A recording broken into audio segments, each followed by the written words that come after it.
সাংসদ উপস্থিত ছিলেন ইন্ডিয়ান মিটিং এ। তারা বিজেপির পর সবথেকে বড় শরিক। কি বলবেন আজকে তাদের উপস্থিতি নিয়ে?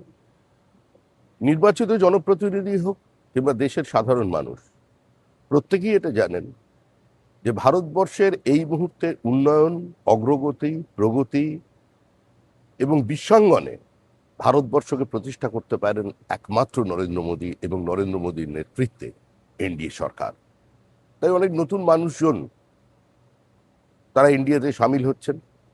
এই কর্মযজ্ঞে তাদের অংশীদারিত্ব থাকুক, এটা তারা মনে করছেন, এবং যারা আসছেন এনডিএও তাদের স্বাগত জানাচ্ছে। এখন একটা প্রশ্ন আছে যে এরা তো অতীতে তৃণমূল কংগ্রেসের নির্বাচিত জনপ্রতিনিধি ছিল, তৃণমূলের প্রতীকে নির্বাচিত হয়েছিল। আসলে তৃণমূলের কার্যপদ্ধতি, তৃণমূলের নেতৃত্বের প্রতি ঘৃণা, বিতৃষ্ণা, অনাস্থা আজকে এদের এই পর্যায়ে এনে দাঁড় করিয়েছে। এটা তৃণমূলের আভ্যন্তরীণ বিষয়, কিন্তু এনডিএর শরিক হিসেবে তারা কাজ করবেন, এটা তো এনডিএ শক্তিশালী হবে।